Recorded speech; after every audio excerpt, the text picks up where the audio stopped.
तुम्ही chartered accountant झालात, पण it was rank for you, all India rank तुम्ही होल्ड करत होतात. तर कशी होती तुमची CA ची जर्नी? जेव्हा मी BCom झालो होतो की मला असं वाटलं CA ला जाऊ शकतो का नाही. पहिला एक फिअर होता की नाही, शक्य नाही आहे. तुम्ही CA फायनलच्या वेळी आजारी पण पडला होतात, पण तुमची ती जिद्द होती. प्रेशर जरी नसला तरी जिद्दीमुळे तुम्ही ते करू शकलात आणि ते तुमच्यासाठी एक चांगला रिझल्ट म्हणून समोर आला. Everything is yours.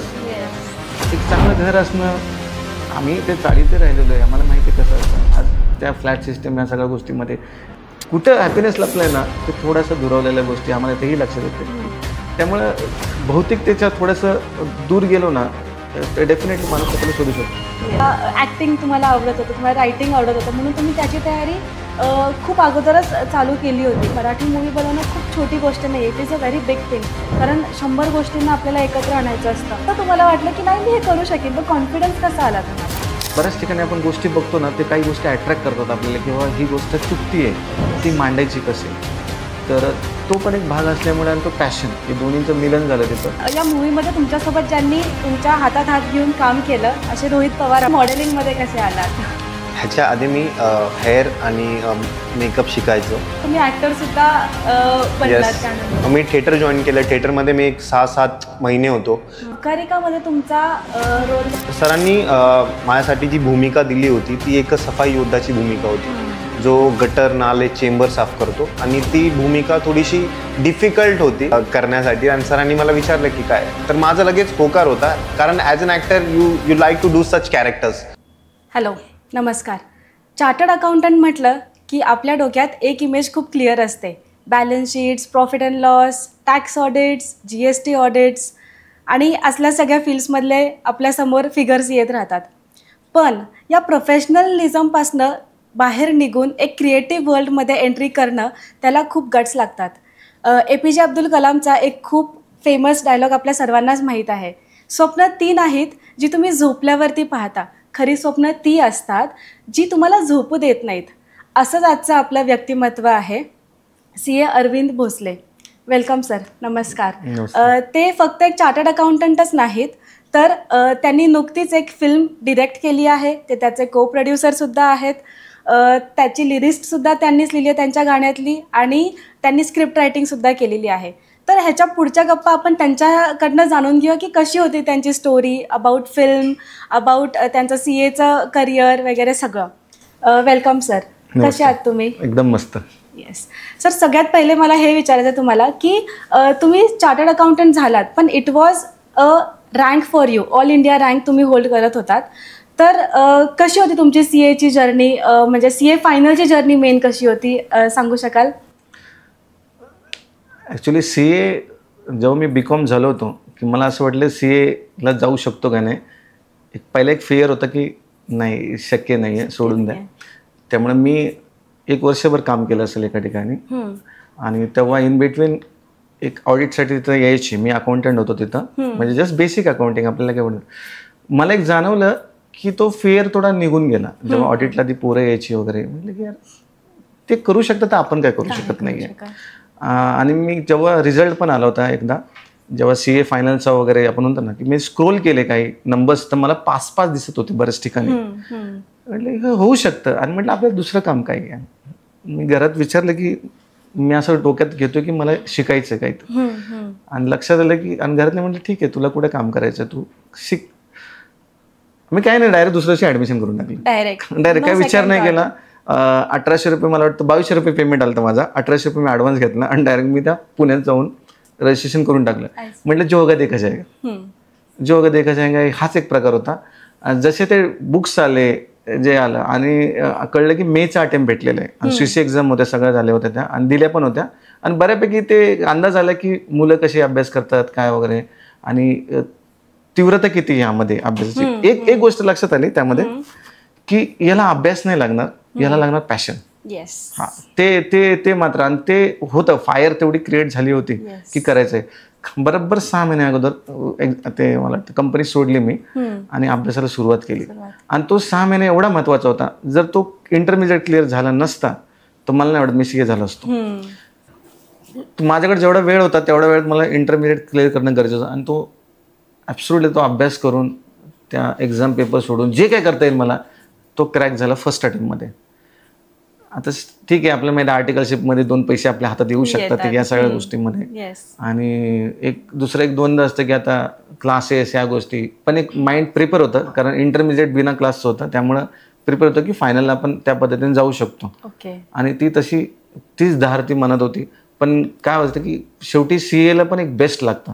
असं नाही की CA झाला होऊन गेला असं नाही. इन्स्टिट्यूट जी क्वालिटी लागते ती खरंच ती त्या लेवलची आहे. पहिल्या 2 अटेम्प्ट तर माझ्या लिटरली गेल्या. मी जवळपास आलो होतो पहिल्या ग्रुपसाठी. सेकंडला पण मी अक्षर फार लांब होतो. पण असं होतं की खूप अभ्यास पण तसा झाला होता. आणि ती एक्झाम क्रॅक झाली जे आणि CA फायनल ती अशा पद्धतीने झाली की ॲक्च्युली प्रेशर पण होतं. मी आजारी होतो त्यावेळेस त्या शेवटच्या अटेम्प्टला, जेव्हा तो 3rd अटेम्प्ट दिला मी. आणि रिलॅक्स पण होतो. म्हणजे ठीक आहे 2 वेळा फेल झालो, कारण कसं असतं की एक न्यूनगंड असो, आपण कशाला फेल होऊ, तो आपण सहन नसतं केलेलं ना. कारण मला वाटतं फेलियरने खूप शिकवलंय मला. कारण पास होत असतो आपण, पण नाही का ते फेलियर पचवणं फार अवघड असतं. त्यामुळे सेकंड वेळा फेल झालं मला काहीच वाटलं नाही. आणि 3rd अटेम्प्टला तर मी एकदम रिलॅक्स होतो. रिलॅक्स इन द सेन्स मी म्हणजे बेफिकर नव्हतो, पण आपण म्हणतो तर प्रेशर निघून गेला होता की आपण काय विचार करतो लोक काय म्हणणार, मी फेल झालो, मला काहीतरी वाटतंय, डिप्रेसमध्ये आहे, या सगळ्या गोष्टी निघून गेल्या होत्या माझ्या आयुष्यातनं, खरं सांगतो.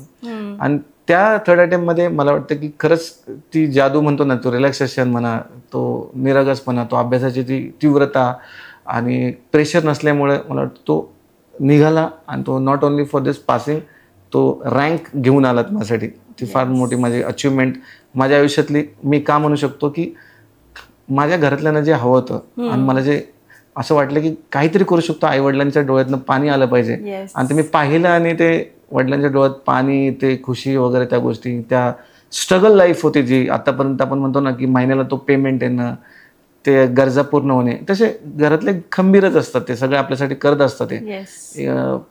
ते कुठेतरी ते मनाला शांतता होती का ठीक आहे, इथून पुढे ॲटलिस्ट आपल्याला ते फायनान्शियली आपण स्ट्रॉंग होऊ शकतो. आणि तोच एक आपण म्हणतो बाकीच्या गोष्टी आपण जे क्वालिटी वाईज होत्या ते आत्मसात झाल्या होत्या. तुम्ही आता सांगितलं की तुम्ही CA फायनलच्या वेळी आजारी पण पडला होतात, पण तुमची ती जिद्द होती. प्रेशर जरी नसला तरी जिद्दीमुळे तुम्ही ते करू शकलात आणि ते तुमच्यासाठी एक चांगला रिझल्ट म्हणून समोर आला. हा, त्यामध्ये विषय एवढा होता की बऱ्याच ठिकाणी एक कोट आहे आपले हर्षल भोगले त्यांचा, की 300 रन बनवायचे असेल ना, तुम्ही 300कडे बघू नका, पहिले 50 कोणी बनवायचंय, पहिल्या विकेटसाठी त्या 50-100 झाले पाहिजे. हाच एक देतो. मी बघितलं नाही की मी फायनल पास होतोय का नाही. माझं एक होतं की इंटरमिडिएट पास करके एक बार तिल्लक लगाओ, चलो इंटर पास वगैरे तो अंदर तो आगे, ते फिकर नाही. आतमध्ये तुम्ही आलात, आता पाऊल तुमचे ठेवलेले, इथून पुढे काय दुसरं कोणतं काम करतोय आपण. थोडी ना त्या बॉर्डरवर घेऊन तिथं लोक बेचारे त्या लेवलला डायरेक्ट जीवन मरण्याचा प्रश्न नाही, किंवा त्या किती गट्स थांबलेत, आपल्याला आभ्यासच करायचा आहे. मग ते इन्स्पिरेशन पण डोक्यात होतं, अरे आपल्याला आपण असे पडणं आहे ना, और काय जाणं काय आहे. मग ते डोक्यात ठेवून मी तो म्हणजे कुठेतरी तो घोडदौड पुढे सुरू राहिली होती. आजकाल जेव्हा मुलं CA बनतात तेव्हा त्यांना खूप डिफिकल्टीज येतात चूज करायला फील्ड, कारण इतक्या ऑपॉर्च्युनिटीज आहेत, इतक्या वेगवेगळ्या डिपार्टमेंट्स आहेत. तुम्ही इन्व्हेस्टमेंट बँकिंगमध्ये जाऊ शकता, टॅक्समध्ये, GSTमध्ये, किंवा प्रॅक्टिस करू शकता. आता प्रॅक्टिस करायचं म्हटलं तर मुलांना टेन्शन असते की क्लायंट बेस कुठून आणायचा. तर तुमच्यासाठी ती कॉन्सेप्ट कशी क्लिअर होती? एक तर काही यात फार टफ विषय होता की प्रॅक्टिससाठी काय वगैरे. मी तर डोक्यात एवढं ठेवलं होतं की माझी गरज काय आहे महिन्याची, त्या महिन्याच्या गरजेला मी जास्त प्रायोरिटी दिला. आणि मला असं वाटलं की आता डिग्री तर भेटली आहे, आयुष्यभर आता डिग्रीच आपण काम करणार आहे, जीवन कधी जगायचं अभि करना क्या. मी केलं की मी एका ठिकाणी जॉईन होतो. Practice me side by side चालू होती, पण एका ठिकाणी जॉईन केलं मी ॲक्टिंगचा कोर्स लावला CA नंतरच. 3 महिन्यानंतरच रिझल्ट झाल्यानंतर मला वाटतं 4 कोर्स लावला मी. तो शास्त्रीय संगीताचा कोर्स लावला. प्रत्येक 3 महिन्याला मी एक कोर्स लावायचो, भले कोणताही असतो तो, म्हणजे कंपल्सरी जाणंच आहे, आपण म्हणतो ना जायचंच आहे. त्यामुळे काय आलं की जे बेसिक बाकीचे जे आपल्याला जे आवडतं ना ते करायला मी जास्त भर दिला. कारण एकंदरीत काय, आता ठीक आहे पैसा येणार आहे, मी फ्लॅट घेणार आहे, मी गाडी घेणार आहे, हे सगळं झालं, हे होत राहणार आहे, पण इट्स नॉट माय लाईफ. आणि ह्या गोष्टीचा मला कुठलाही मोह नाही की हे पाहिजे ते पाहिजे. मला काय हॅपीनेस मिळतोय ते तुम्ही पैशात मोजू शकत नाहीये. तर तो प्रॅक्टिसचा विषय होता की एक सेटल डाऊन होणं, एका ठिकाणी स्टेबल होणं, ही पण महत्वाची गोष्ट होती. त्यामुळे त्या नोकरीमध्ये असल्यामुळे काही आपल्याला एक पर्टिक्युलर अमाऊंट पण येते आणि that is enough for me. मला असं वाटतं की मी माझं घर चालू शकतो, घरातले जेवू शकतात, चांगले चांगले कपडे घालू शकतो, संपला विषय. यावेळेस ह्याच्या पलीकडे वेगळं काय लागत नाहीये.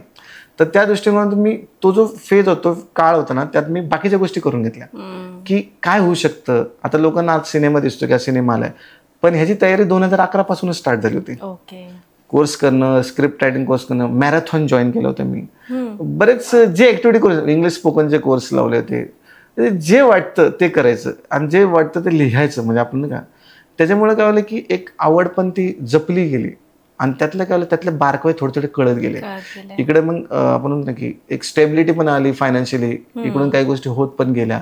त्याच्यामुळे कुठेतरी सिंक त्याचा बसला की जेणेकरून आपण जरी आपल्या दररोजच्या रुटीनमध्ये नसलो, आपण स्वतःला वेळ देत असलो, तर ते कुठेतरी रुटीन पण आणलं पाहिजे फायनान्शियली. त्याची थोडीशी आपण म्हणतो ना की मेन म्हणजे ह्याच्यात असं की बर्डन नाही घेतलं मी. कोणत्या बर्डन, जर मी आज तेव्हा जर एखादा 1-1.5 कोटीचा फ्लॅट गेला असता, मला ते हप्ते भरायलाच, मला EMI भरायलाच, तर मी स्वतःला विसरलो असतो तिथं.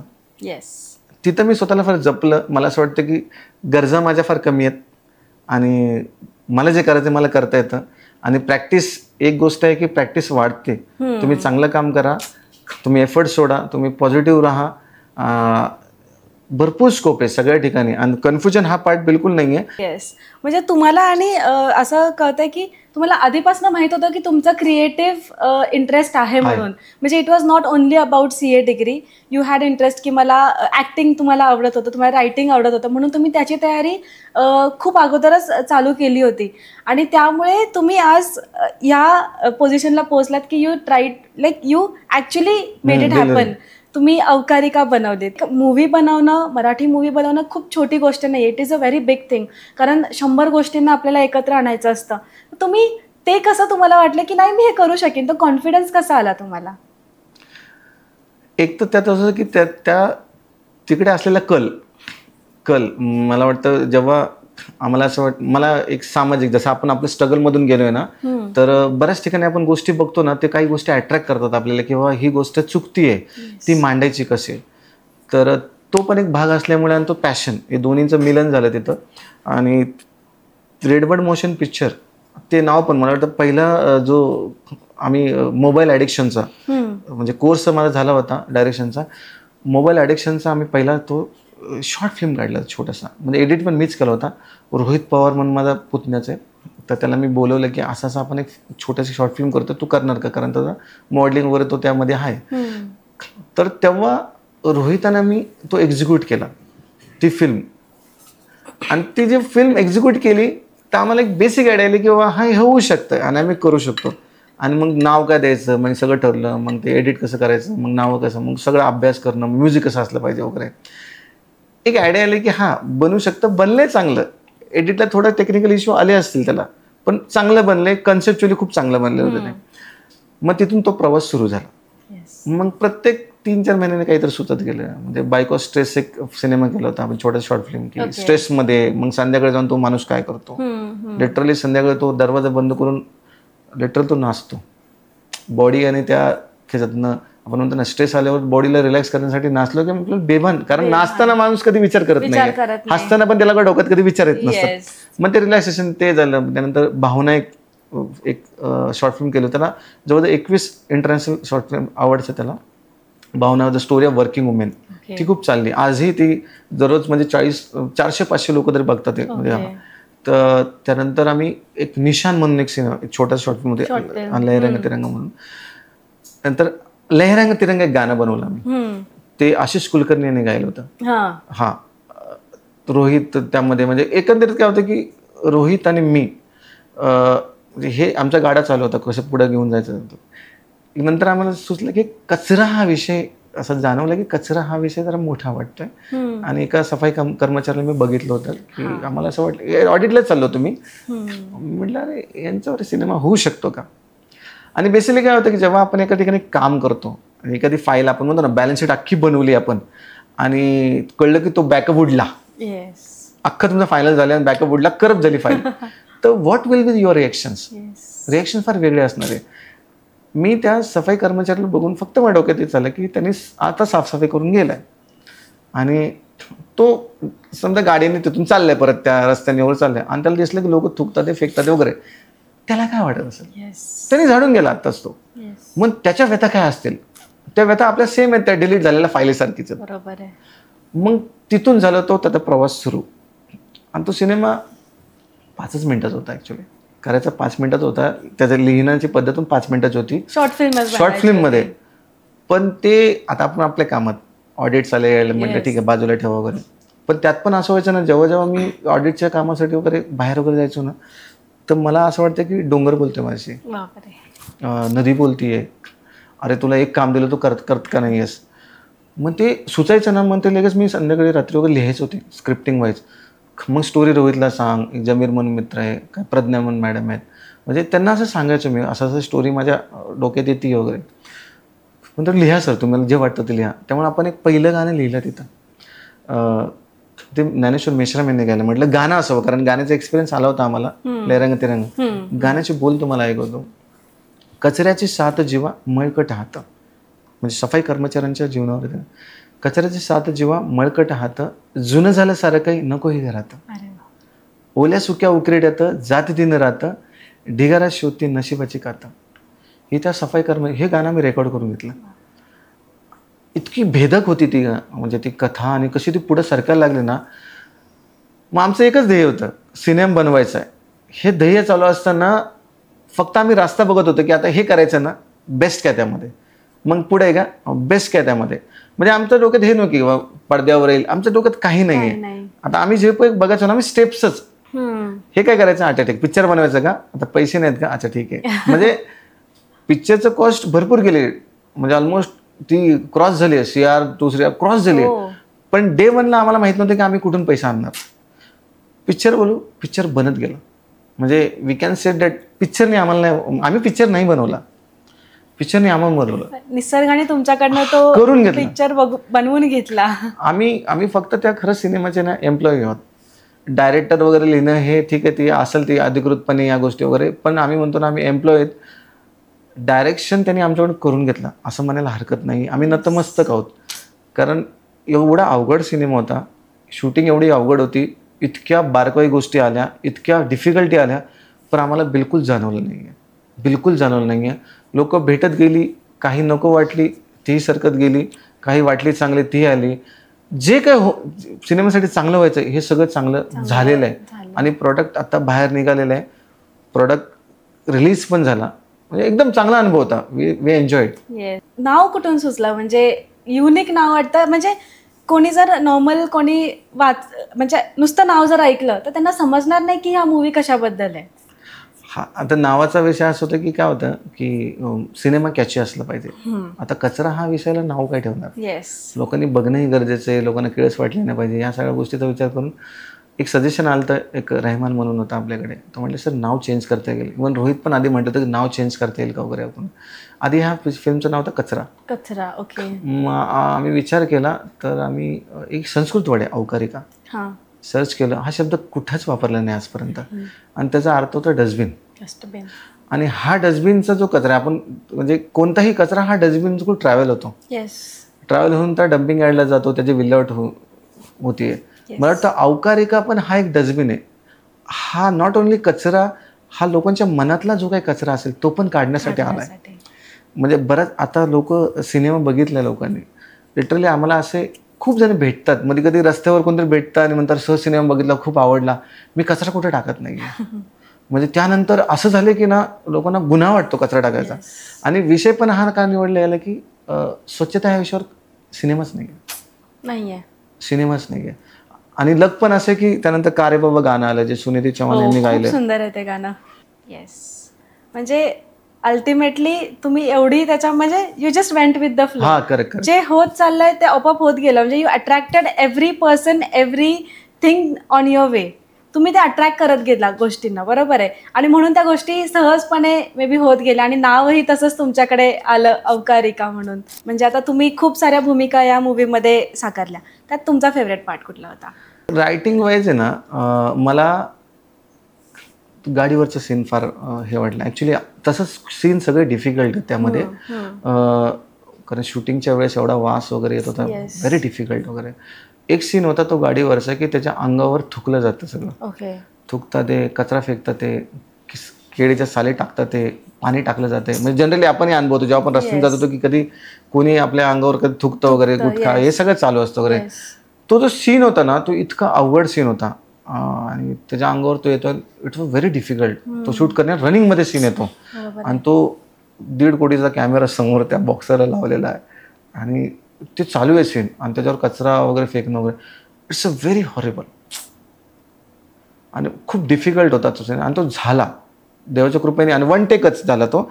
मी रोहितला म्हटलं की हा जर झाला नाही 1 टेकमध्ये खूप अवघड आहे कारण तो. आणि मला वाटतं दुसरा एक सीन मला हे वाटतं की तसे 2-3 सीन आहेत. एक सांगतो मला की एक कारे बाबा गाणं जे शूट होत होतं, आम्ही त्या घरात शूट करत होतो, त्या गाण्याची इतकी त्या इमोशन पॉईंट आहेत त्या गाण्याचे. ते गाणं जेव्हा शूट होत होतं ना लिटरली अख्खा सायलेन्स होता बाहेर आणि जे एक्सप्रेशन त्या पोरीचे निघत होते, वैभव कुठेने काम केलं त्यामध्ये आणि विराटनी खतरनाक त्यामध्ये त्या एक्सप्रेशन दिलेले आहेत, ते लिटरली बाहेर रडत होते लोक. आणि मला पण ते अक्षर राहिलं की रडायचं राहिलं होतं फक्त कारण. आणि तो टेक इतका अवघड टेक होता, इतकं मनाला भावून गेलं की मला माहिती आहे हे गाणं बघितल्यानंतर मला नाही वाटत कोणी ते इमोशन होल्ड करू शकते. खूप हार्ट टचिंग सॉन्ग आहे ते, खूप हार्ट टचिंग आहे आणि इतकं परफेक्टली शूट झालंय. त्या मुलीकडनं पण तसं 100% तिने देऊ शकली आहे त्या सॉन्गमध्ये. नाही खूप छान केलं आणि मला वाटतं एक रोहितचा पण सीन होता. त्यांनी रोहितला मी सांगितलं तुला नाल्याचा एक सीन आहे, तुला हे करायचं आहे. तर ते एवढं डिफिकल्ट आहे की ते नाल्यात जाणं वगैरे it's not easy for that. त्यात लिटरली तो नाल्यात उतरल्यानंतर मला जे हवं होतं त्यांनी केलं की ते नाल्याचा अख्खा तो गाळ त्यांनी हाताला लावला. बापरे, इथपर्यंत तोंड पूर्णपणे. तो म्हटलं आता ओके का, नाही अजून पाहिजे. मला वाटतं की मला 2 इंजेक्शन घ्यावं लागलं त्याला संध्याकाळी चिंगमुळे वगैरे. तो खूप डेंजर सीन होता तो. आणि तो बाटली धरलेला आहे असा आणि तो पाणी पितोय त्या जे कचरे साथ जेव्हा मळकट हात त्यात तो आम्ही तो सीन टाकलेला आहे. काय मला कळत नाही की नेमकं हे काय झालं आमच्याकडून वगैरे. आम्ही म्हणतो आम्ही ठेवलंय सगळं समोर, कोणाला काय बोलायचं, कोणाला काय रिव्ह्यू द्यायचं हे त्यांचा पार्ट आहे. म्हणजे वी आर नॉट थिंकिंग की काय पैसे येतात ते आपण. मला एक सॅटिस्फॅक्शन आहे की निसर्गासाठी आम्ही काहीतरी केलेलं, बस दॅट्स इट. की ते कोणता पिक्चर आहे, कोण कॉम्पिटिशन आहे, थिएटरला लागतोय, कोण लावून देत नाही. आता तेही बघितलं आम्ही, बरेच नाटके बघितली. म्हटलं जो होणे आहे होणे दो. आम्ही सिनेमा मांडलाय, आम्ही त्यात सॅटिस्फॅक्शन आहे मला ते. आणि साऊथचं म्युझिक आहे सिनेमाला. खूप सुंदर आहे ते म्युझिक सुद्धा. आणि म्हणजे ते रिअल सीन्स जे तुम्ही घेतले ते फील होतात. म्हणजे युजली आपल्याला एक माइंडसेट असतो की नाही ठीक आहे काहीतरी अरेंजमेंट केली असेल आणि त्या हिशोबाने सीन शूट झाला असेल. कारण ॲक्च्युअली जाऊन त्याच्यामध्ये उतरणं, त्याच्यात ते सगळं म्हणजे तुम्ही म्हणताय की अंगाला लावून वगैरे घेणं खूप ऐकायलाच म्हणजे असं वाटतं की कसं पॉसिबल झालं असेल. 5 वर्ष आम्ही याच्यावर डिस्कस करत होतो. म्हणजे रोहित, मी, माझी टीम जमीर होते, त्यानंतर चेतन परदेशी जॉईन झाले. तो जो 5 वर्षाचा कालावधी होता ना त्यामध्ये आम्ही एवढे प्रिपेअर झालो होतो ना त्यामध्ये. कारण ते सारखं अट्रॅक्ट करत होतं. म्हणजे कुठे गेलं कचरा दिसला तर सनकायचं वगैरे. आपण म्हणतो ना की इतकं इन्व्हॉल्व झालं होतं ना की जे चाललंय ते चालून दे, जे होणं आहे होणे दो. म्हणजे तो एक पण असा सीन आहे की तो रात्री शूट करायचा सीन होता, तो मुलीचा तो स्टॅच्यूचा सीन आहे आमच्या इथं. तो आहे ना 12 वाजता तो सीन भेटलाच नाही आम्हाला. शेवटी तो सिनेमातच 2:30 वाजता सीन येतो रात्रीचा.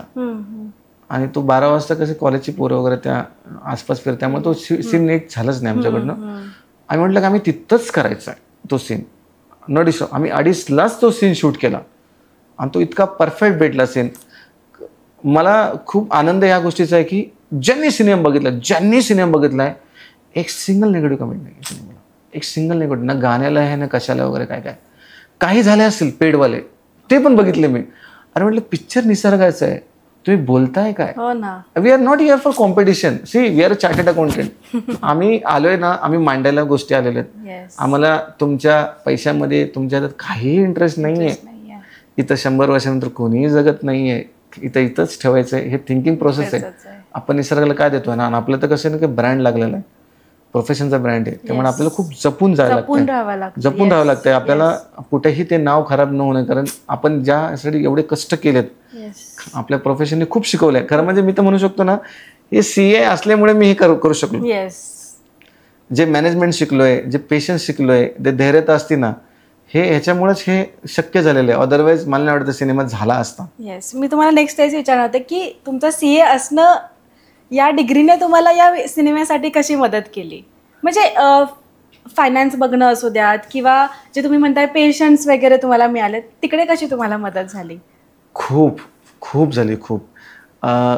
कारण CA होणं आणि CAचा जो प्रवास आहे ना, इतका क्लिष्ट आहे आणि म्हणजे सहज CA होत नाही. कितीही हुशार असला तरी तुम्हाला पुस्तकं वाचायचंच आहे, वाचून ते लिहिणंच आहे. आणि कॉम्पिटिशन किंवा ती क्वालिटी ती इतकी मेंटेन्ड आहे त्या प्रोफेशनमध्ये, ती किती आपण म्हणतो मी पास होऊ शकतो असं म्हणणारं पण तसं नाहीच आहे. ते खूप मेहनतच तुमच्याकडे तो काढूनच घेतो. नुसतं मेहनत नाही काढून घेते, तुमचं चिकाटी किती आहे, तुम्ही किती डेडिकेटेड आहेत, तुम्ही किती डिसिप्लिन आहात, तुमचं रायटिंग स्किल किती आहे, तुम्ही किती तेवढ्या टायमामध्ये कसं संपवता पेपर वगैरे, आणि त्यानंतर फेल झाल्यावर तुम्ही कसे रिॲक्ट करता. म्हणजे आपण म्हणतो ना की कम्प्लीट पॅकेज तुम्हाला शिकवतं की जगायचं कसं. ते खरंच हे CA शिकवतंय. आणि तोच म्हणतो ना, तो थॉट प्रोसेस डोक्यात होता ना, त्यामुळे खूप पेशन्स काम. आजही सिनेमा म्हणतो ना की सिनेमा 13, 14, 15 तारखेला लिटरली थिएटरमधून काढला. 2 सिनेमे मोठे आले होते, रजनीकांत यांचा आला होता, ऋतिक रोशनचा आला, काढला लिटरली, आणि त्यानंतर लावला गेला परत. तो खूप पेशन्स होता की बऱ्याच ठिकाणी आपण थिएटर बऱ्याच व्हायलेन्स सगळे या प्रकार आपण ऐकतो. म्हटलं काढून द्या, काही प्रॉब्लेम नाही आहे. सिनेमा हा निसर्गाचा आहे. There is a invisible power working for that. खरंच कुठेतरी निसर्गाची पॉवर होती, ही वर्किंग करते, त्यामुळे सिनेमा पुढे सरकतोय. त्यामुळे आम्हाला कसलीही फिकर नाही आहे. आणि आम्ही बघतोय आज रिझल्ट, बऱ्याच ठिकाणी सिनेमाला डिमांड आहे. आजही विचारतात की मला सिनेमा बघायचा आहे, OTT कधी येतोय, सिनेमा कधी येतोय वगैरे, हे दिसतंय. कारण ज्यांनी सिनेमा बघितलाय त्यांना खूप फरक पडलेला आहे. आणि नुसतं सिनेमा बघण्यासाठी नाही, सिनेमा कसा असावा, आम्ही कारण एकेका फ्रेमवर काम केलेलं आहे. एडिटपासून तर जेवढे लोकांना बसलोय आम्ही लिटरल देतो. सिनेमाचं म्युझिक कसं असलं पाहिजे, सिनेमा कोणत्या फ्रेमला थांबलं पाहिजे, जे आम्ही करू शकतो. आणि पहिला सिनेमा जे आम्ही टेक्निकली जाऊ शकतो डीपली, तेवढं आम्ही सगळं केलं. आम्ही सगळ्या प्रोसेसमध्ये पाहिलं. 142 डिपार्टमेंट, ऑलमोस्ट 700-800 लोकांनी काम केलं सिनेमामध्ये. प्रत्येक डिपार्टमेंटला सांभाळणं, ते मॅनेज करणं किंवा डिसेंट्रलाइज करणं. काही गोष्टी एक्झिक्यूट कोण करू शकतो टेक्निकली, म्युझिक डायरेक्टरने त्याचं काम, जे श्रेयस देशपांडे यांनी हे गाणं त्यांनी कंपोज केलं, लिहिलं मी, पण अतिशय सुंदर त्यांनी गाणे कंपोज केलेत. म्हणजे त्यांचं काम त्यांनी बरोबर केलंय. कोणता गायक त्याला हवाय हे त्यांनी, ते कसं कुठे डिसेंट्रलाइज. काही गोष्टी पोस्टरच्या रोहितला दिल्यात, काही टेक्निकल गोष्टी तो बघत होता, मी काही गोष्टी बघत होतो, चेतन परदेशी काही गोष्टी, करण तांदळे यांनी चांगलं त्याला DOP चांगलं त्यांनी काम केलेलं आहे, रेहमान असेल, बऱ्याच गोष्टी. म्हणजे त्या गोष्टीचं काम करणं. फक्त एक गोष्ट आम्ही इथं शिकलो किंवा आम्हाला त्या माहित नव्हत्या की प्रमोशन आम्ही खूप केलं, की लक्षात आलं की थिएटर्समध्ये काही गोष्टी आहेत की त्या डर्टी पॉलिटिक्स, ह्या सगळ्या गोष्टी आहे. म्हणजे सगळ्यांना आपले ते टिमके वाजवायचे. मला असं वाटतं की आम्ही we are not in that profession. आम्ही कुठं फिल्म मेकिंगमध्ये आम्हाला तेवढा इंटरेस्ट, आम्ही पॅशन म्हणून आलेलो आहे. आणि आम्ही असं म्हणत नाही की ते चुकीचे आहेत. दे आर, सगळीकडे कॉम्पिटिशन आहे, त्यांचंही बरोबर आहे, त्यांनी मेहनत केली आहे, काय हरकत नाही. पण आम्हाला माहिती आहे की सिनेमा कसा चालवायचा आहे, काय करायचं आहे, हे आमचे प्लॅन्स वेगळे आहेत आणि आम्ही चालवतो. असं तुम्ही ते सांगितलं ना की म्हणजे कसे तुम्ही पेशन्स शिकला, त्याच्यावरनं मला एक स्वतःची छोटासा इन्सिडेंट्स मी सांगते तुम्हाला. माझं जेव्हा CA म्हणजे चॅलेंजेस जेव्हा आपल्या लाईफमध्ये येतात तेव्हा तुमच्याकडे 2च मार्ग असतात.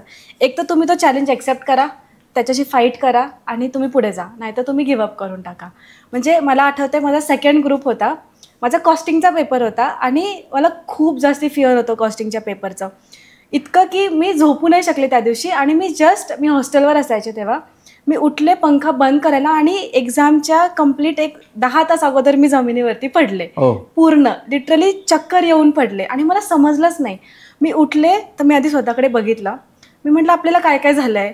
आपला लेफ्ट म्हणजे माझा हा गुडघा लेफ्ट साईडचा इंजर झाला आहे, माझा लेफ्ट हँड इंजर झाला आहे. मला देवाची इच्छा असती की मी ही एक्झाम नाही द्यायला पाहिजे, तर त्यांनी राईट साईड माझी इंजर केली असती. मी म्हटलं नाही, मी गिव्हअप नाही करणार. मी त्या सिच्युएशनमध्ये एक्झामला गेले आणि यू वोंट बिलीव्ह, जो सगळ्यात डिफिकल्ट माझ्यासाठी जो विषय होता त्याच्यात मी सगळ्यात जास्ती स्कोअर केलं. सो माझ्यासाठी ती एक अचिव्हमेंटपेक्षा एक असतं ना की आपण प्रत्येक सिच्युएशनला कसं हँडल करतो, कसं आपण त्या नजरेने बघतो, तेव्हा आपल्यासाठी रिझल्ट तसे तयार होत असतात. युनिव्हर्स आपल्याला देत असतं. करेक्ट. तसा एक अनुभव आम्हाला आला. ॲक्च्युली मी कोणत्या पॉडकास्टमध्ये हा अनुभव नाही सांगितला आहे, मी तुम्हाला सांगतो तो अनुभव. आम्ही बरेच जणी सांगितलं की नाही का censor board is very harsh असतं किंवा ते त्यांचं काम करत असतं वगैरे. आम्ही हीच भीती आमच्या डोक्यात पण होती की आता कोणता सीन कटतोय काय वगैरे या सगळ्या गोष्टी. मी आणि रोहित गेलो सेन्सॉर बोर्ड, स्क्रीनिंग वगैरे सगळं झालं. स्क्रीनिंग झाल्यानंतर त्यांनी सिनेमा त्यांनी बघितला, आम्हाला बोलवलं. मग त्यांनी काही टेक्निकल गोष्टी विचारल्या आम्हाला. एकदा त्यांनी म्हटलं की एक तर त्यांना आश्चर्य वाटलं की CA तुम्ही कसं काय वगैरे हा टॉपिक वगैरे घेऊन त्यांनी विचारल्या सगळ्या गोष्टी. त्यांनी त्यांचं काम केलं की कोणतं त्यांनी 1-2 सजेशन सांगितले. आम्ही म्हटलं ठीक आहे आम्ही करतो ते चेंजेस वगैरे. मग त्यांनी U सर्टिफिकेट त्यांनी दिलं तिथं. त्यानंतर ते आमच्याशी ते म्हटलं मेरा काम हो गया है. त्यांनी परत बोलवलं आम्हाला. मला वाटतं अर्धा ते पाऊण तास बोलत होते आमच्याशी सिनेमाबद्दल बोलत होते. त्यांनी काही गोष्टी आवडच्याही बोलल्या. ठीक आहे आम्ही त्या विषयी एवढा विषय नाही गेला. ते म्हटले अजून तुम्ही सिनेमा बनवू शकता का. त्यांनी 2 सजेशन महत्त्वाचे दिले आम्हाला, जे मी आता इंटरव्ह्यू सांगू शकत नाही. पण त्यांनी ना अशा महत्त्वाचे सजेशन दिले की ह्याच्यावर तुम्ही सिनेमा करा. आणि ते एवढे डिस्कस करत होते ना की तुम्ही कसे गेलात कचरा हा संदर्भ, तुम्ही त्या शूट कसं काढलात. आम्ही स्वतः गेलो होतो कधी तिथं, सगळा 2 दिवस वास नाही गेला आमच्या मधला. तुम्हाला हा टॉपिक कुठून सुचला वगैरे इतकं प्रेस करत होते. काही दुसरेही लोक आले जे सेन्सॉरसाठी आले होते वगैरे, त्यांनी बघितलं म्हणजे मैं अब तक तो डबिंग वगैरे बघायचा होता. म्हटलं मैं अब तक 10,000 फिल्में सेन्सॉर कर चुका हूँ. त्यांनी बघितली फिल्म कौन सा फिल्म आहे तुमको ये कैसा, म्हणजे खूप प्रेझिंग होतं ते. त्यांना कळलं. म्हटलं आपलं काम झालेलं आहे. त्यामुळे आम्ही खूप धैर्य आजही ठेवलेलं आहे की सिनेमा बरेच लोक म्हणतात सिनेमा डब झाला फ्लॉप झाला. See this is a natural. आणि ते हे ना ह्या निसर्गाचा सिनेमा आहे. कचरा टाकू नये हे जर सिनेमा शिकवत असेल वेगळं काय पाहिजे तुम्हाला. तो हिट अँड फ्लॉपचा विषयच नाही आहे. आणि आत्ताही डिमांड आहे. मला वाटतं 4 दिवसापूर्वी एक फॅमिली पॅक दिला मी. म्हणजे त्यांनी म्हटलं मला गुगल ड्रायव्हर तर पाठव, तुला काय पैसे मला सांग मी तुला पाठवतो. म्हणजे असे पण फोन आले मला. आणि मी काही 2-3 जणांना पाठवले पण, त्यांनी बघितलं पण, रिप्लाय तसे आले. त्यानंतर आता पहिला असा सिनेमा असेल की आजही लोक प्रमोशनला बोलवतात. ते काल परवा काही दांडियाला बोलवते. बरेच अचानकपणे कोणाचे फोन येतात. आता एनजीओचे खूप फोन यायला लागले, सर किधर देखने को मिल सकता है वगैरे.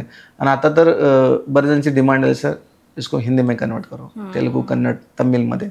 तर आता ती प्रोसेस सुरू करतोय. डेफिनेटली हा प्रेझेंट सिनेमा आहे. आणि बरेच जण सिनेमा बघून आहे ना खूप फरक पडला लोकांमध्ये. म्हणजे 1-2 टाईपची लोक आहेत ज्यांना माहिती आहे की आपल्याला बघून काहीतरी आपण सुधरू शकतो. त्यांना सुधरायचं नसेल तर तो सिनेमा बघणार नाहीत. आणि ज्यांना असं वाटतं की नाही खरंच काहीतरी बघण्यासारखे आणि ते ऍक्च्युली सुधरून जातील. म्हणजे हे 2च कॅटेगरीचे लोक असू शकतात असं मला वाटतं. ना मुळात आहे ना फक्त चित्रपट हा स्वच्छता हा विषय नाहीये. आपण ह्या सिनेमानंतर ना म्हणजे मला काही रिव्ह्यूज पण आले. ते असे बोलत होते की तू सिनेमा बघितल्यानंतर माझी पोरगी 6 वाजता उठायला लागली. तिला कळायला लागतं बाप काय करतोय आपला. म्हणजे ते पोरांमध्ये जाणवायला लागले की शिक्षण, घरातलं बॉन्डिंग त्यामध्ये दाखवलं आपण. चांगलं बॉन्डिंग कसं असलं पाहिजे. जे आता जे चाललंय ना शोषा चालू आहे की घरातलं एकमेकांशी बोलत नाहीये. तुम्ही करोडचा फ्लॅट आहे, तो त्याच्या रूम मध्ये, तो ज्या रूम मध्ये, तो त्याच्या रूम मध्ये, एकत्रपणा नाहीये. ते अफेक्शन लव्ह अफेक्शन कुठेतरी कमी झालेलं असते. तो विषय मांडलाय, शिक्षणाचा विषय मांडलाय, ट्रॅफिक रूल्स मांडलेत आम्ही त्यामध्ये. त्यानंतर की सफाई कामगार किती महत्वाचं हे तर मांडले. त्यानंतर निसर्ग आपल्यावर कोपलाय आणि आपलं फ्युचर कुठे चाललंय या सगळ्या गोष्टी त्यामध्ये मला 10-12 एलिमेंट असतील मला त्या सगळ्या गोष्टी त्यामध्ये आणल्यात. आणि बेस्ट करण्यासाठी गाणे बेस्ट पाहिजे, म्युझिक बेस्ट पाहिजे. त्यामुळे आम्ही साऊथला गेलो, बँगलोरला गेलो, तिथं साऊथमधून हे सगळं आम्ही ते एक्झिक्यूट केलं साऊंडिंगचं. म्हणजे हे जे गोष्टी आहेत ना किती परफेक्ट करू शकतो. आणि सिनेमा बघितल्यानंतर लोकांना कळतं हा सिनेमा त्या लेवलचा आहे. म्हणजे हा एक असा सिनेमा आहे जो पूर्ण फॅमिली सोबत आपण आरामात बसून बघू शकतो. त्या सगळ्या कंटेंटला तसं आम्ही डिझाईनच केलं होतं की बाबा सिनेमात अजून काही टाकू शकतो का, की आणि एक मित्र कसा असावा. त्या सिनेमात त्याही गोष्टी दाखवल्यात. मेन म्हणजे माझा टार्गेट हा होता ना तिथं की फॅमिली लव्ह अफेक्शन हे फार महत्वाचं होतं. कारण बऱ्याच ठिकाणी आता ना पोरं नाही का वडिलांशी बोलत नाही, म्हणजे फार बोलणं कमी झालेलं आहे किंवा नात्यांमध्ये बोलणं कमी झालेलं आहे. आता बऱ्याच ठिकाणी नाही का द्वंद्व चालतो, डोक्यात मनात विचारांचा द्वंद्व चालतो, त्या जलसीचा द्वंद्व चालतो.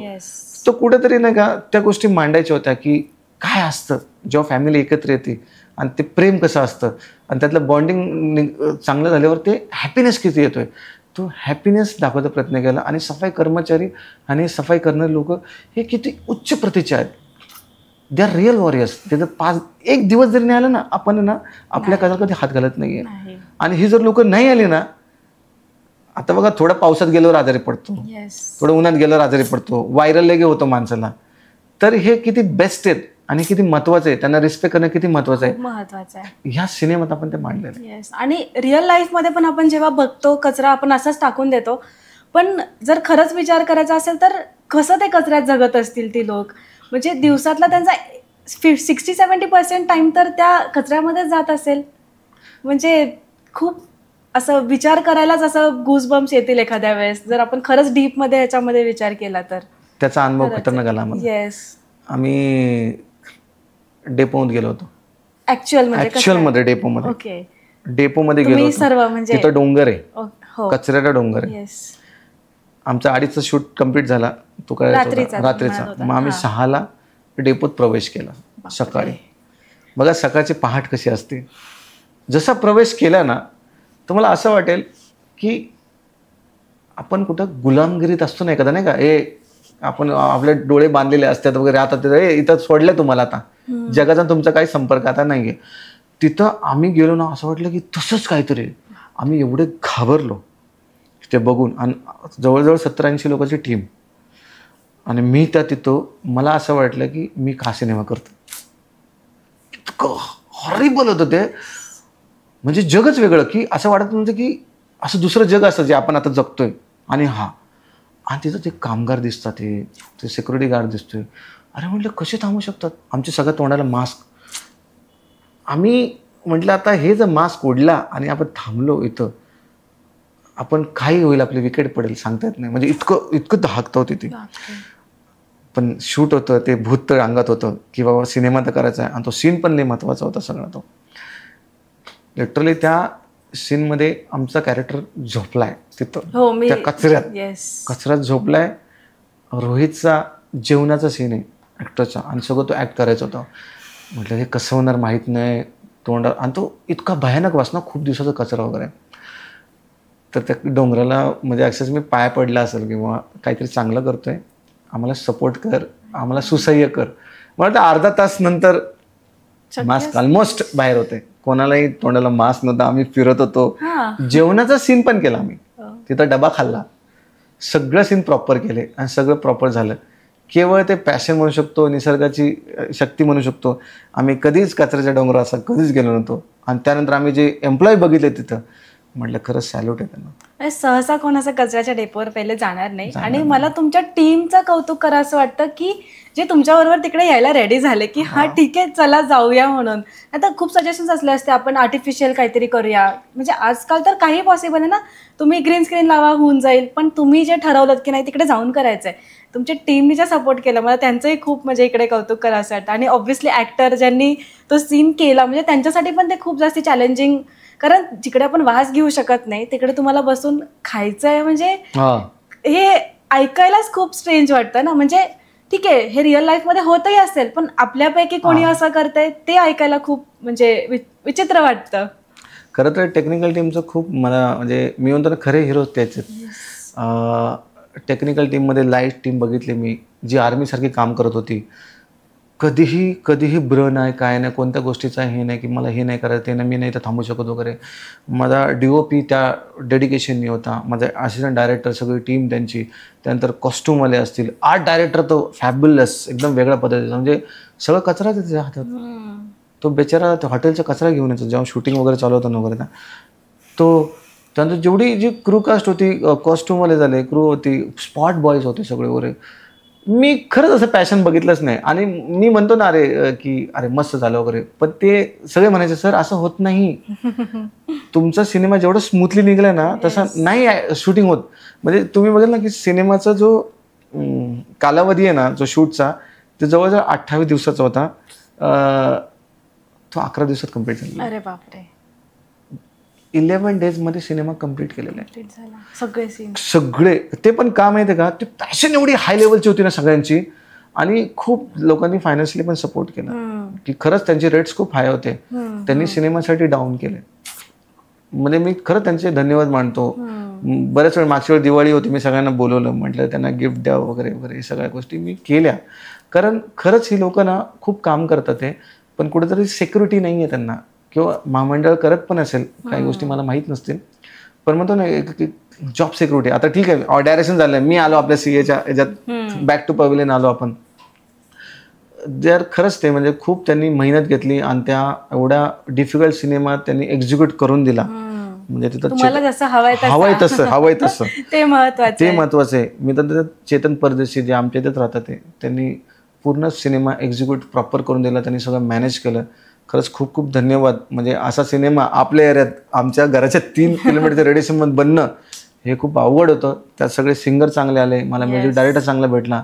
इवन व्हर्च्युअल टेप्स म्हणून प्रोडक्शन म्हणून इकडे साऊथला आहे, ते प्रताप चंद्राने, लँग्वेज न कळत आहे, मराठी कळत नाही आहे, त्यांनी अख्खा BGM केला, साऊंडिंग केलं, फिलिंग्स पकडल्या, त्यांनी सगळ्या फिलिंग्स पकडल्या. आणि मुळातून त्यांना सिनेमा आवडला म्हणून ते इन्व्हॉल्व्ह झाले त्या सिनेमामध्ये. आणि त्यांची टीम एवढी जबरदस्त होती ना. आणि आता सिनेमा तुम्ही बघितला असाल, तुम्हाला लक्षात येईल की सिनेमाची क्वालिटी फार वेगळी झालेली आहे. आता नवीन असल्यामुळे, नवीन डायरेक्टर असल्यामुळे मला आपण दूधखोळे नाही आहेत, आपण चार्टर्ड अकाउंटंट आहेत, 15 वर्षाचा एक्सपिरियन्स आहे, बिझनेसमॅन आपल्याला कळतं, बिझनेसही कळतो, ह्या सगळ्या गोष्टी आपण काय वेडे नाही आहेत, ह्या गोष्टी सगळ्या कळतात आपल्याला. त्यामुळं गोष्टी ॲक्सेप्ट करून त्या गोष्टी पुढे कसे घेऊन जायचा याच्यावर आमचा भर आहे. सर, हा सिनेमा कोणाला जर म्हणजे आता खूप असं बघितल्यावरती असं वाटतं ना की हे यांना दाखवायचा आहे, पण अगेन द पॉइंट इज दाखवायचा कशावर आहे तो. तो आता OTT वरती कुठे दिसत नाहीये, म्हणजे दिसत नाहीये. आता सॅटेलाइट राईट्स, OTT राईट्स देणार आहे आम्ही देणार आहेत. आणि काही शाळांचे स्क्रीनिंग चालू आहेत आता, म्हणजे आता चालू आहे स्क्रीनिंग वगैरे, तसं काही नाही, बऱ्याच शाळांचे स्क्रीनिंग चालू आहेत. थोडंसं काही गोष्टी ठेवल्यात आमच्या साईडलाच आम्ही ठेवल्यात. काय बघितलं आम्ही, काय गोष्टी ज्या पब्लिश केल्या त्या खरंच वापरल्या गेल्यात. मी असं म्हणत नाही की आम्ही पण दुसऱ्याकडून शिकतो, पण मला वाटतं काही गोष्टी गुलदस्त्यात असणं फार गरजेचं आहे. द मेरिट लिस्टमध्ये यायचं तर शेवटी कॉम्पिटिशनचा पार्ट आहे सगळ्या गोष्टी, असं नाही की आपले एफर्ट्स होते, बाकी काही नाही आहे. कारण ते आपण म्हणतो ना नो हाव, एक प्रकारचे आपले ते कॉपीराईट्स म्हणू शकतो.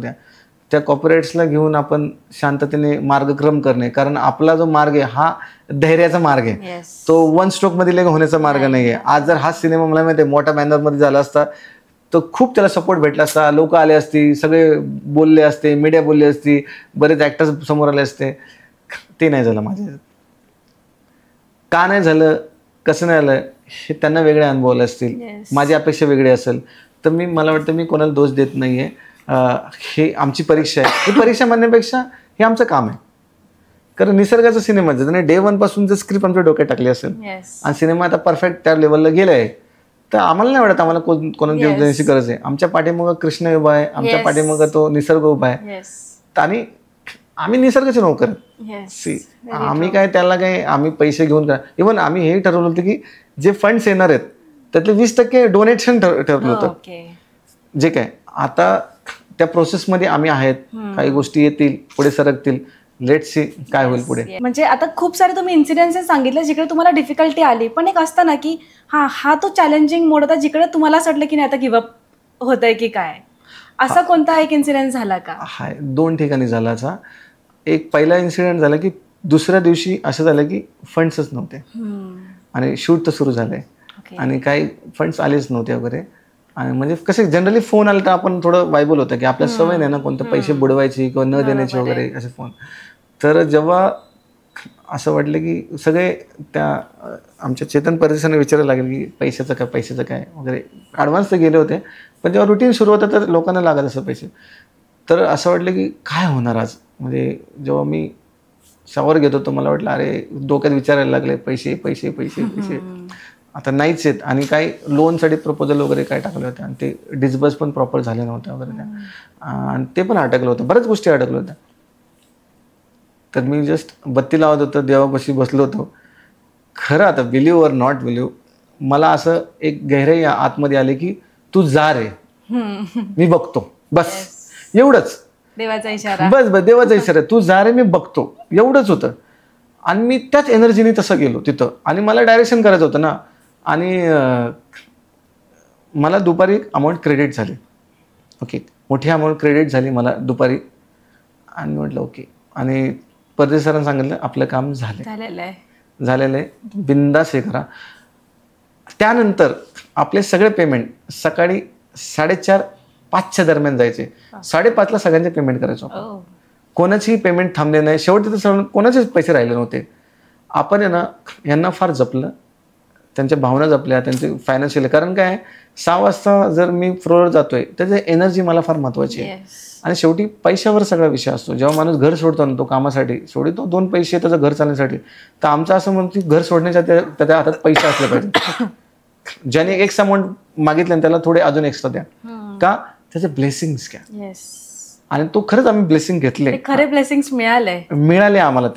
तो स्टक पॉईंट होता पण तो आम्ही तिथे हे झाला. दुसरा स्टक पॉईंट अशा गोष्टीवर होता की जो रिलीज करत होता सिनेमा. आता बऱ्याच ठिकाणी 13ला रिलीज करत पैसेच नव्हते आणि बातमी पसरली यांच्याकडे पैसे नाही म्हणून. म्हणजे ठीक आहे पसरले ते काय प्रॉब्लेम आहे, जे आहे ते आहे. बदनाम करायला सगळे बसलेलेच असतात, ते काही प्रॉब्लेम नाही आहे. Let them do what they want. तर रिलीजला पैसे नाही. 13 जूनला. पण काही गोष्टी घडून आहेत, काही गोष्टी युद्ध सुरू झालं इंडिया पाकिस्तानचं, ऑपरेशन सिंदूर सुरू झालं, पुढे ढकलला सिनेमा. तो सिनेमा गेला 1 ऑगस्टला. तेवढ्या ह्याच्यात एक देवासारखं उभा राहिला अरुण सर. ते म्हटले कॉस्टसाठी येतो मी, पैशाचा विषय नाही आहे. म्हणजे जेवढे प्रोड्युसर आहेत ना हे कॉस्टसाठी होते. मला आश्चर्य वाटेल, कन्सेप्टसाठी आश्चर्य वाटेल. एकाही प्रोड्युसरचं अजूनपर्यंत ॲग्रीमेंट नाही आहे. फक्त विश्वासाने ते आलेत आणि ते विश्वासानेच तो सिनेमा पण झाला. जो आम्हाला सिनेमा 1 महिन्या अगोदर आम्हाला काही गोष्टी त्यामध्ये चुकीच्या वाटल्या किंवा साऊंड प्रॉपर नव्हतं वगैरे वगैरे. आम्ही साऊथला गेलो, 40 दिवसाच्या टार्गेटमध्ये सगळं कम्प्लीट केलं. एक तर अशी वेळ आली की सिनेमा रिलीजला आहे आणि काही गोष्टी टेक्निकल गोष्टीमध्ये त्या होत्या गोष्टी साऊंडच्या वगैरे. एक कन्नडचा सिनेमा त्यांनी स्टुडिओ बुक केला होता. तो स्टुडिओ बुक केला होता त्यांनी आपल्याला जागा दिली कारण आपल्या DCP वगैरे ज्या टेक्निकल गोष्टी आहेत तिकडे प्रताप चंद्र ते लढत होते आमच्यासाठी वगैरे सगळे. तेव्हा पण असं वाटलं की सिनेमा आता थिएटरला पाठवायचा आहे. शॉर्ट नोटीसवर सगळ्या गोष्टी आहेत त्या. लिटरली तिथंही त्या लोकांनी त्यांचा स्लॉट आम्हाला दिला 1 दिवसाचा. का त्यांनाही लक्षात आलं की सिनेमा रिलीजला आहे, ह्या गोष्टी टेक्निकल सपोर्ट केला. तिथं जर आम्ही काही गोष्टी झाल्या असता लेट्स आता काय गोष्टी आमच्या कंट्रोलच्या बाहेर होत्या ते नीट झाले तिथं. हे तर सगळं ठीक आहे. म्हणजे आपण म्हणतो की हा सिनेमा झाला, तयार झाला, तुम्ही त्याच्या आधीपर्यंत सगळे ऑब्स्टेकल्स वगैरे सगळे पार पाडले. पण जेव्हा तो मोमेंट येतो तेव्हा म्हणजे लाईक मी असं विचारीन रादर की CA फायनलचा रिझल्ट आणि आत्ता तुमचा ज्या दिवशी तुमचा मूवी रिलीज होणार आहे ते सिच्युएशन्स तुम्ही काय म्हणू शकाल की नाही CA रिझल्ट बेटर होता की नाही ठीक आहे हे असं. CA रिझल्ट म्हणून तो मुवमेंट खूप खूप म्हणजे खतरनाक म्हणायला लागेल.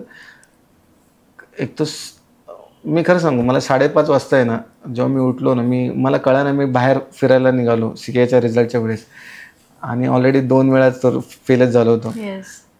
तर मला एक कुठेतरी कोणकोण होते आपण मेरिटमध्ये म्हणून. पण कसं असतं माहिती का रिझल्ट हो तो CA तो वरतून खाली आणायला वेळ नाही लागत. तुमचा अहंकार वगैरे सगळं जाळतो तो, खरंच जाळून टाकतो. आणि जेव्हा तो मोमेंट आला आणि मी तो क्लिक केला म्हणजे खूप एन्झायटी वाढते शेवटी आपण त्याच्यात. येस. आणि तो क्लिक केला आणि तिथं ना आला फेल. हा ऍक्च्युअल मध्ये मी बघितलं तर माझं नाव नाही ते आणि काहीच कळलं ना मला, म्हणजे आपण ना ब्लँक होऊन जातो तिथं. आणि जेव्हा ते सर्च केलं म्हणजे पुन्हा नंबर टाकण्यात आला, त्याला पास. आणि मला फोन पण चालवतो कोणतरी, अरे रिझल्ट लागला वगैरे, फोन चालेल मी तर चेक करतो वगैरे. आणि मी घरी आलो, मला भरपूर त्यानंतर फोन यायला लागला त्या प्रवासात वगैरे, जेव्हा ते काय व्हेरी वेल एक्सायटेड किंवा त्या आपण म्हणतो ना स्ट्रगल या सगळ्या गोष्टी, ते एकदमच आपण म्हणतो एखादी गोष्ट मिळते ना आपल्याला ज्यासाठी आपण खूप वर्षभर हे करत असतो, तळमळ असली, आणि त्या जस्ट एक 5 मिनिटापूर्वी घडली, 1 मिनिटात घडली त्या बरोबर. तर तो जो हॅपीनेस जो आवाज असतो तो एवढा ओव्हर होता ना, तो एनर्जी खूप ओव्हर होते, ते खूप फ्लो होती. कारण ते आपला तो आपल्याला न्यूनगंड, राग, जे काय आपल्याला ना जे इन्सल्ट वगैरे सगळे आपण पार झालेलो असतो तो मुवमेंट. मग घरात सांगणं, फोन येणं, मग मी म्हटलं एकदा मेरिट चेक करू. मग मेरिट चेक करते, गोलगत फिरत होतो, मग तिथं 26 रँक आला तिथं. इतका हॅपीनेस मुवमेंट होता ना की काय चाललंय ते कळत नाहीये. म्हणजे मी जसा होतो कोणत्या त्या ड्रेसमध्ये तसाच मी ऑफिसला गेलो, आमच्या ते सीएचं ऑफिस गौतम सरांचं, तिथं भेटलो वगैरे. इतका वेगळा आनंद होता ना तो, असं एकदम म्हणजे काय होतं माहिती आहे का, आयुष्यभर आपण म्हणतो ना की आपण शिकतो. इच्छा काय असते की एक चांगली नोकरी असावी, हे असावी, घर, प्रत्येक गोष्टीला आपण एखादी गोष्ट बघतो, अरे ह्याच्याकडे ही गोष्ट आहे, त्याच्याकडे ही माझ्याकडे नाही वगैरे. आणि आपण म्हणतो की महिना करायला आपण म्हणतो अरे हे पैसे नाही आहेत, ते करून नाहीत, अरे मला हे घ्यायचंय. तर तो जो खूप आपण म्हणतो की सहन केलेला असताना आपण सगळं, तर कुठे कुठे त्या गोष्टी आपल्या लाईनअप होत. आणि ही गोष्ट आज भेटली की ज्याने आपण या गोष्टी होऊ शकतात पुढे वगैरे चांगल्या. तर तो मुवमेंट आणि लाईफ टाईम मुवमेंट होता तो. आणि त्याचा अनुभव इथं असं झाला की जेव्हा फिल्म रिलीजला आली, जेव्हा आणि रिलीज उद्या होते, तुम्हाला सांगतो जर त्यावेळेस टॅक्स ऑडिट जरी असलं असतं ना, मी टॅक्स ऑडिट करत बसलो असतो. I was very relax, very relax. मला लोक किती बघणार आहे सिनेमा ह्याचं काही नव्हतं, पैसे किती येणार याचं काही नव्हतं. किंवा रोहितला विचारा, रोहितही सांगेल काही नाही, एकदम कूल डाऊन. पिक्चर येतोय येऊन दे, काही हरकत नाही, ज्यांना बघायचं बघतील. आम्ही तेवढे प्रयत्न केले, आम्ही बऱ्याच ठिकाणी फिरलो, प्रमोशन, कसलीही एन्झायटी नाही. पहिला पिक्चर येतोय मग काय असं काही नाही. सरेंडर 100% हा माझा सिनेमा नाहीच आहे, हा भगवंताचा आहे. तूच बघ, तू बनवलायस, तूच बघ. करेक्ट. कारण आधीच्या जे शॉर्ट फिल्म आले होता ना, ती एन्झायटी आली होती, अरे आपण नाव जाते. मग एन्झायटी आला, आम्ही काय करायचो, माऊलींकडे जायचो, आळंदीला जावा, ज्ञानेश्वर माऊली सांगा बाबा हे तू घेऊन टाक, आमचं काय नाही, तू आमच्याकडून करून घेतोय, बस झालं. सरेंडर केल्यावरती इतकं वजन कमी होऊन जातं ना आपल्यावरचं, की आपल्याला असं वाटतं की ठीक आहे, काही टेन्शनच नाही राहत. म्हणजे सरेंडर केल्यावर मुळात आपलं काहीच नसतं. आता आपण सीए झालो, मला सांगा फक्त आपल्यामुळे झालो का एकट्यामुळे नाही. आपली आई सकाळी आपल्याला डबा देते, जेवण बनते, वडील आपल्यासाठी सपोर्ट करतात, आपला भाव मोटिवेट करत असला, आपले मित्रमंडळ मोटिवेट करतात, आपले कोणते शिक्षक मोटिवेट करतात, एखादा मोटिवेटर आपल्याला काहीतरी सांगून गेलेला असतो. आपण एखादा क्वेश्चन अडला असलो, कोणतरी बाजूला कोणतरी असतं त्यांनी सांगितलेलं असतं. म्हणजे हे खूप जण कलेक्टिव्ह आहे. आपण ज्या कुळात जन्माला असतो त्यांनी कुठेतरी आपल्याला त्यांनी मोटिवेशन दिलेलं असतं. आपण कोणत्या विद्यार्थ्याला बघितलं असतं, एखाद्या गोष्टीला, हे आपण ना कलेक्टिव्ह एनर्जी कोण आपण पाजलेलं असतो. मी सीए झालो असा प्रकारच नाहीये. हे खूप जणांची एनर्जी लागली, कुठेतरी आपल्याला ते वाईब सगळे क्रिएट झाले, ते एनर्जी क्रिएट झाली, आपली मेहनत एका ठिकाणी जोडली, तेव्हा तो रिझल्ट. सगळ्या गोष्टी जेव्हा एका ठिकाणी येतात तेव्हा तो रिझल्ट ऍक्च्युअल मध्ये येतो. जास्त मानतो मेडिटेशनला. मी सकाळी 4:30 वाजता उठतो. 4:30 वाजता उठतो. आता एवढ्यात एक महिनाभर थोडा स्टॉप झालेला आहे, आता परत सुरू करणार आहे आम्ही. 4:30 वाजता आणि अख्खी स्क्रिप्ट ही मेडिटेशन मध्ये तयार झाली आहे, तुम्हाला सांगतो. कारण तो सकाळचा प्रहर असतो ना, तो खूप पॉझिटिव्ह प्रहर असतो ब्रह्ममुहूर्तामध्ये. आणि तो मला लक्षात आला आणि मी दररोज ब्रह्ममुहूर्त उतरायचो. आणि कुठे कुठे आडलो ना तर ते क्लिक मध्ये उडायचं तिथं. ते स्टुडंट म्हणजे जे आता सीए ऍस्पायरंट्स आहेत किंवा ज्यांना असं वाटतं काहीतरी वेगळं करायचं आयुष्यात, त्यांना तुम्ही काय एक दिलासा म्हणाल किंवा एक काय मेसेज द्याल त्यांना की हा तुमच्यात टॅलेंट आहे आणि तुम्ही हे करू शकता? एकदम प्रॅक्टिकल गोष्टी सांगतो मी. एखादा इलेक्शनला उभा राहिलेला माणूस, 1-2 वर्षांनी तो इलेक्शनला उभा राहायचा असतो, तो तयारी कधीपासून करतो? एकदम पॉलिटिकल. म्हणजे तो ना 2-3 वर्षापासून सुरू करतो, लोकांना भेटायला लागतो, तो काहीतरी बॅनर लावतो, कुठं बर्थडेला जातो, मैत्रीला जातो, सगळीकडे जातो. तयारी म्हणा कशी त्याची, फोकस आहे तो. त्याला काय पाहिजे, तिकीट पाहिजे आणि इलेक्शन जिंकायचे, एकच ध्येय, दुसरं काय काहीच नसतं त्यांचं. ते ध्येय म्हणजे एक साधं एक पॉलिटिशियन कडून शिकू शकतो आपण. एक सिंपल गोष्ट, भले तुम्ही त्यांना काय शिवाय देत असाल वेगळा विषय तो. तयारी कधीपासून आहे, फोकस्ड ते फोकस्डच आहेत. आपण पण फोकस असलं पाहिजे आणि फोकसच्या पेक्षा पण बिलीव्ह मी करू शकतो, मी काहीतरी वेगळं करू शकतो. तर आपण या मूवीमध्ये तुमच्यासोबत ज्यांनी तुमच्या हातात हात घेऊन काम केलं असे रोहित पवार, आपण त्यांना आता भेटूया आणि त्यांच्याशी काही चर्चा करूया. Best thank you ma'am. Yes, hello sir. Hello ma'am, thanks for inviting me. Yes, कसे आहात तुम्ही? मस्त. सगळ्यात पहिला प्रश्न, तुम्ही मॉडेलिंगमध्ये कसे आलात? मॉडेलिंगमध्ये ॲक्च्युली ह्याच्या आधी मी हेअर आणि मेकअप शिकायचो. 11 नंतर मी क्लासेस लावले. त्यानंतर one of my friend, me gym join केली ती. त्यामध्ये माझा एक फ्रेंड जो मिस्टर PCMCमध्ये मिस्टर पर्सनॅलिटी होता. त्याला मी विचारलं की कसं काय करता येईल, काय त्याबद्दल थोडं मला आकर्षण झालं त्या फील्डबद्दल. मग मी तिथून सुरुवात केली आणि त्यानंतर 2 वर्षानंतर हे होतं मिस्टर PCMC. तर मी तिथून ठरवलं होतं की ठीक आहे, मला मिस्टर पर्सनॅलिटी हवं आहे. त्याला त्यांनी जे अचीव्ह केलं मलाही ते अचीव्ह करायचं आहे. पण मी मिस्टर PCMC झालो 2 वर्षानंतरनी. त्यानंतर कंटिन्युअसली मी त्यामध्येच राहिलो मॉडेलिंगमध्ये. त्यानंतर बरेचसे टायटल घेतले. मिस्टर पुणे घेतलं, मिस्टर महाराष्ट्र घेतलं, मिस्टर युथ आयकॉन पण मिळाला कंटिन्युअसली. आणि देवाची कुठेतरी ब्लेसिंग आहे, मला तिन्ही म्हणजे जे अवॉर्ड्स आहेत माझ्याकडे ते विनर, फर्स्ट रनरअप आणि सेकंड रनरअप, त्याच्या खालचे अवॉर्ड नाहीच आहेत माझ्याकडे. तुम्ही त्यासाठीच म्हणला होता. येस. आणि आय गेस मग त्याच्यामुळे इट वॉज ऑब्वियस की तुम्ही ऍक्टर सुद्धा बनलात त्यानंतर. मग त्यानंतर मी मॉडेलिंग करत असताना मला बरेचशा लोकांनी सांगितलं की तू ऍक्टिंग मध्ये ट्राय कर, थिएटर कर. मग मी थिएटर जॉईन केलं. थिएटरमध्ये मी एक 6-7 महिने होतो. मी बरेचसे स्किट्स केले, स्ट्रीट प्लेस केले. त्यानंतर बरेचसे गोष्टी करत करत करत करत कॉन्टॅक्ट बिल्ड होत होत पोचलो. येस. तर मला एक असं विचारायचं आहे की अवकारिकामध्ये तुमचा रोल काय होता? कारण तुम्हाला एक्सपिरियन्स तर खूप सारा होता, वेगवेगळ्या फील्डमध्ये होता, पण इकडे तुम्ही खूप साऱ्या भूमिका केल्या. तर तो एक्सपिरियन्स कसा होता ओव्हरऑल मूवीचा, तुमच्या कामाचा? ॲक्च्युली फिल्म जेव्हा सुरुवात झाली, सरांनी जेव्हा फिल्मबद्दल सांगितलं तेव्हा आय वॉज लाईक की as an production I want to say it और as an actor I want to say it. तर सरांनी माझ्यासाठी जी भूमिका दिली होती ती एक सफाई योद्धाची भूमिका होती, जो गटर, नाले, चेंबर साफ करतो. आणि ती भूमिका थोडीशी डिफिकल्ट होती करण्यासाठी. आणि सरांनी मला विचारलं की काय, तर माझा लगेच होकार होता, कारण as an actor you like to do such characters. So तिथून आमची सुरुवात झाली. आणि ते करत असताना कुठेतरी त्यांच्यासोबत राहावं लागलं, त्यांच्यासोबत जगावं लागलं की ते काय करतात. सफाई कर्मचाऱ्यांसोबत. तर ते खूप शिकायला मिळालं त्यांच्याकडून आणि खूप गोष्टी ॲडॉप्ट केले, तेच डिलिव्हर करण्याचा प्रयत्न केला. भूमिका करणं वेगळी गोष्ट असते, पण अशी भूमिका स्वीकारणं ही खूप सगळ्यात मला असं वाटतं चॅलेंजिंग गोष्ट आहे. की म्हणजे ठीक आहे, नाही करायचंय मला असं काम, बट तुम्हाला कुठे वाटलं की नाही मी हे रोल करू शकतो? कारण मॅम मला असं वाटतं की एक आर्टिस्टनी जे कॅरेक्टर असतात त्याला न्याय देणं गरजेचं असतं. तर प्रत्येकाने मी तेच केलं की every character is an character for you. म्हणजे ते जगतात, तुम्ही ते का नाही जगू शकत ॲज अन ॲक्टर. तो मी तो ॲडॉप्ट केला आणि तो डिलिव्हर. माझ्यासाठी काही वेगळं नव्हतं की मी का करू हे कॅरेक्टर, की मला नंतर क्वेश्चन मार्क होऊन माझ्याकडे असंच कॅरेक्टर येतील आयुष्यामध्ये.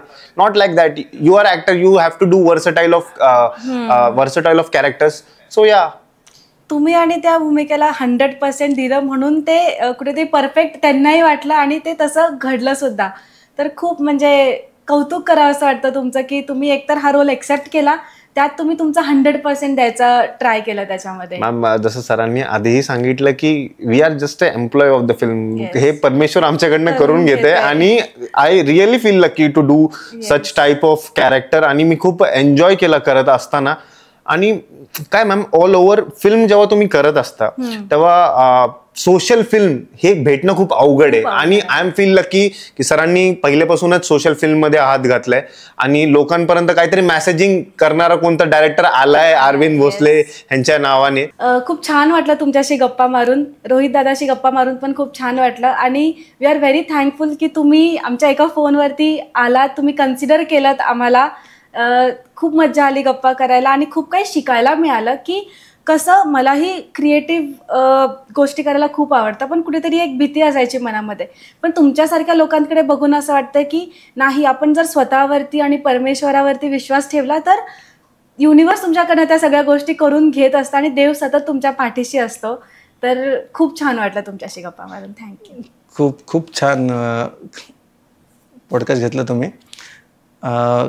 आपण वाणिज्याचे आहात, येस, मला वाटतं कलेनी पण आपल्याला एकत्र केलेलं आहे. येस कलेचे देवतेने आपल्याला स्वीकारलेलं आहे. येस. ती निष्ठा जशी त्या वाणिज्यावर ठेवलेली, कलेने ठेवलं, डेफिनेटली ह्या गोष्टी विज्ञानाला सपोर्ट करतील. खूप खूप धन्यवाद, तुम्ही बोलवलात, पॉडकास्ट घेतला, छान वाटलं. लवकर मूवी आता OTT वर आणा. येतोय आणि तो डब होऊन येतोय. Yes. हिंदीमध्ये पण येईल, Yes. तमिळ, तेलुगू, कन्नड या 4 लँग्वेजमध्ये सिनेमा आता येतो. Nice, great. चलो, थँक्यू सर, कॉंग्रॅच्युलेशन्स. धन्यवाद.